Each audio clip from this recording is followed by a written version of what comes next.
Hello, YouTubers. Hope everybody's having a great Tuesday. So, it's a beautiful day out here today. Of course, it's going to get hot, and it'll be hotter tomorrow, and it'll be hotter on Friday. But can't control the weather. I'm doing a follow up to my last video about the Bill of Rights. They had a comment that really bothered me. So I have 3 kids. They're young kids, and it scares the bejeebers out of me and what's happening in our society here in the United States.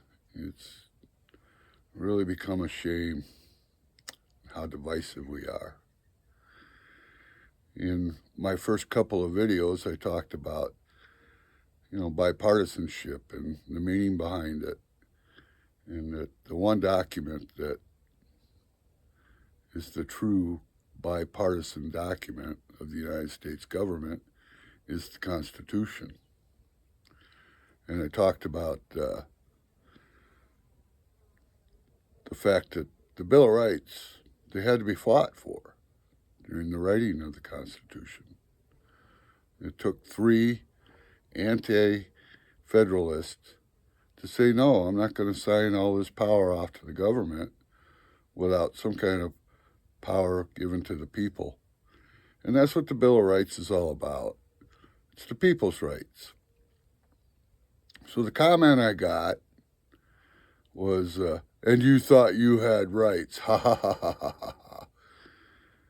And that really bothered me because, yeah, I have those rights. Those rights belong to me.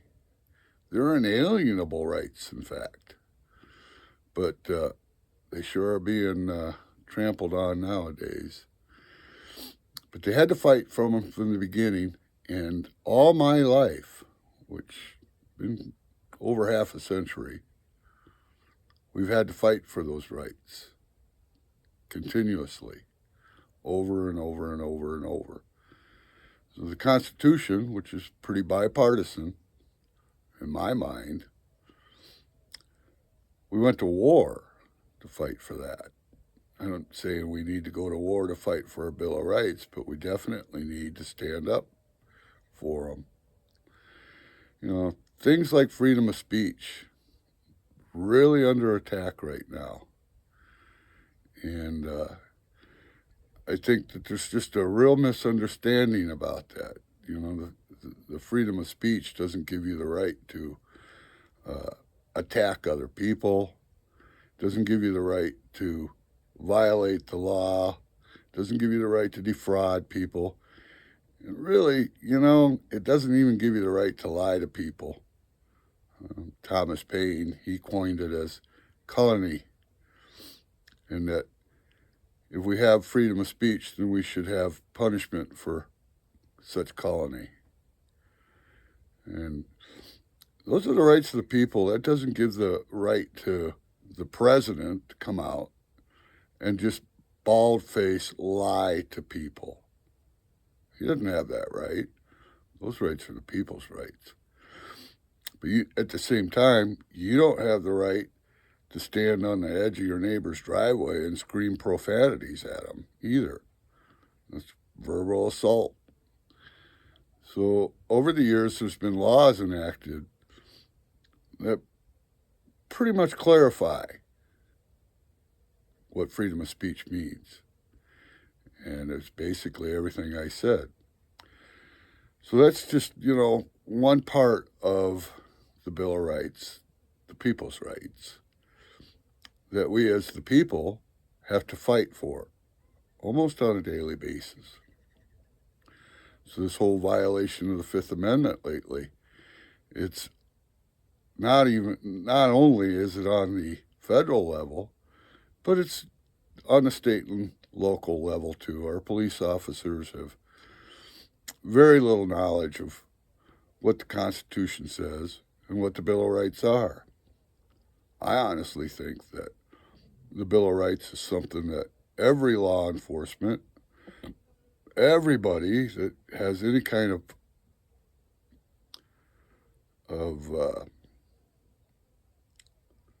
other than average power to violate. I think that we need to hold our public servants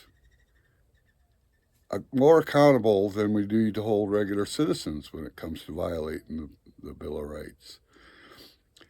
So the Constitution itself is a promise. It's a promise that, these are the rules that we have set down for this wonderful government that we've created. And if you stick to those rules, then we'll be a cohesive society where everybody's treated equal. But when you have people that are above the law, such as the idiot in the office right now, the chief in idiocy, he has power, which is why George Mason argued vehemently during the signing of the Constitution that there has to be power given to the people as well, and that's the Bill of Rights. And the Bill of Rights is continuously fought for, continuously, all my life. And they're pretty simple, and they're bipartisan.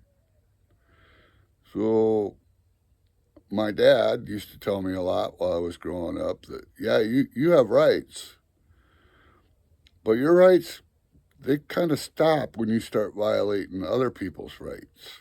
You don't have the right to violate other people's rights. And I just,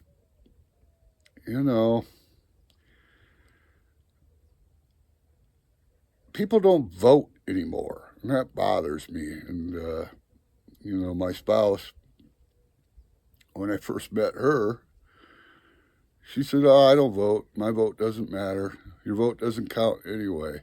To which I argue, oh, yes, it does.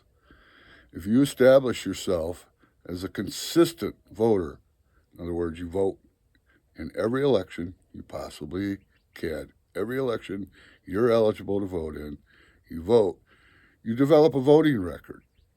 Once you have a voting record developed, when you do have a beef and you go to your congressman, they look and they go, "Hey, this person votes all the time. Maybe we should listen to him or we might lose his vote." And especially the people in Congress. I don't think that people really understand how powerful your vote is for your district representation. You can be bold with your congressman, and you can say, "Hey, this is not what the United States is all about. If you vote against that, I'm going to vote against you because you're not voting in my best interest." So there has to be concessions made on both sides of the party line. It can be all one party. I don't know. This guy that thinks he's a patriot, that's the president right now, is anything but a patriot. A patriot is a person that steps down and says, well, maybe we can meet in the middle on this, where my party can get a little what they want and the opposition party can get a little bit of what they want. And what that does is it keeps us as a society cohesive. Civic duty. We don't see much of that anymore. But it's funny, I grew up with civic duty, in mind, and I practiced it for the most part. But, without it, it's just, you get divisive like we are right now. So, when you're at the grocery store, for example, and you're walking out the door and you see a piece of trash, you bend over and you pick it up and you put it in the trash can. It's civic duty. And you feel better for it yourself. So being civically responsible also makes yourself feel better about yourself. I contribute. Staying informed, unfortunately. But anyway, back to voting because my vote doesn't matter. So we had kids, and our oldest, when she first entered school, the school system was doing something that my spouse didn't really like. And she's like, well, I'm going to write a letter to the superintendent. This is ridiculous. And I looked at her and I said, he's not going to listen to you. And she said, what do you mean he's not going to listen to me? I have my child in his school. And I said, well, you don't vote. In other words, he's got no incentive to listen to you. He knows that you don't vote, so you're not going to vote him out, and you're not going to vote for him. But if you got a really good record of consistent voting, they're going to stop and they're going to listen to you. And ever since I woke her up to that, she's been voting. So every time you vote in today's age, there's lots of data that's collected from your vote. And what that does is it gives future politicians something to look at. Well, last election, people all voted this way for this and this way for that. And in my district, more people voted this way for this particular cause or this particular right. And so I'm going to set my platform up that's going to attract the most voters, because that's how I'll get elected, which is, a healthy democracy. We'll get into that in another video. I already did one video about ranked voting. It really gives the politicians incentive to listen to their people, to their voters, not the big money. So Citizens United was the gravest mistake this country ever did, because now what that's done is it's convinced people that if they don't have money, their vote's not worth anything. But the truth of the matter is these super PACs, they can pour billions. I know they pour millions, but they could pour billions, billions of dollars into an election. But if their candidate doesn't have the votes, that's money wasted. So we need to get more people out there voting. So, I grew up in Minnesota, where the voting turnout has always been 80 to 90%. And now I live in Arizona, where, especially in the primaries, we'll have like a 23% voter turnout. 23% of all eligible voters go and vote in primaries. And then when we have a midterm election, you get a turnout just shy of 50%. And then on this last general election we had a 53% turnout. And that's just ridiculous. Again, I get back to civic duty.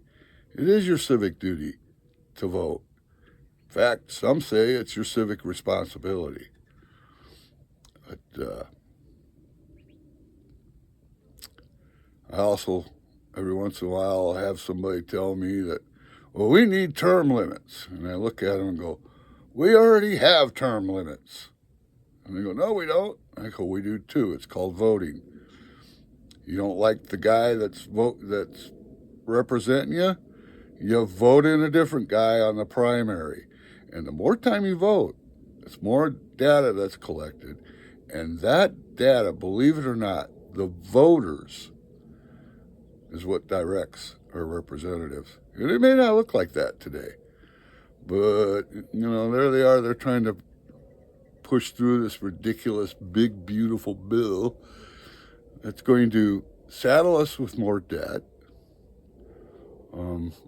Basically robbing the next generation of any opportunity that there ever was. And it's just time for that to stop.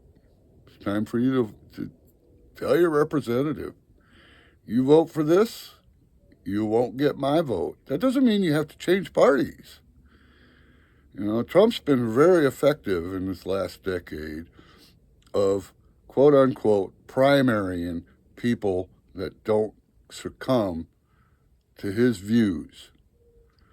And he's right about that. I hate the guy, but, sometimes he's right. You get out there and you vote in the primaries. Let your representative know. I'm not going to take this crap. You go in there to represent my community, not represent Joe Billionaire from Eastern Australia, Murdoch. So, anyway, I just hope everybody really understands the value of the Bill of Rights and the fact that from the beginning of the Constitution, the Bill of Rights have had to been fought for. And I would suspect that we'll continuously, all throughout the life of this nation, if there continues on, we'll have to fight for those rights.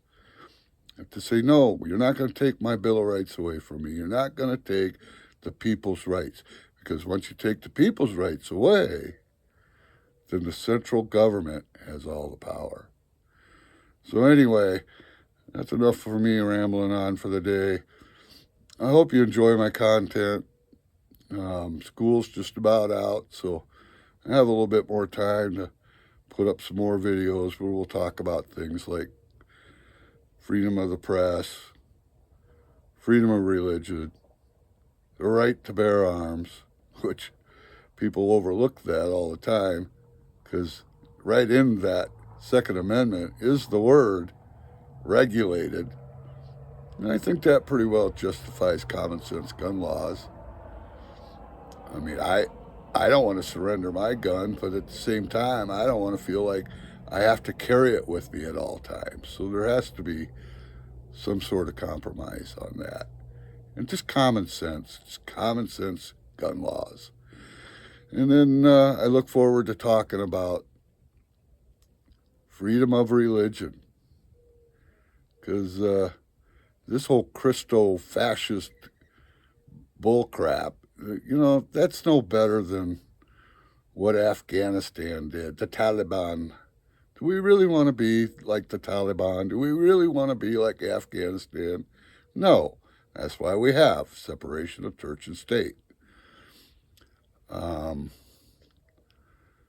that's just got to stop. And churches should be taxed, especially these mega churches. All right, I get it. If it's a small community, small church, maybe you got a following of under 10,000 people. I can dig that. But when you are a TV evangelist and you're just taking advantage of people's gullibility to enrich yourself, then you should be taxed. You should be taxed heavily. But that's just my view. Anyway, enough of my rambling. Do me a favor, give me a like, hit the subscribe button, the alert buttons, and leave a comment so we got future stuff to talk about. And thanks for watching. I do have fun doing these videos, so I hope you have fun watching them. Everybody have a good day. Peace out.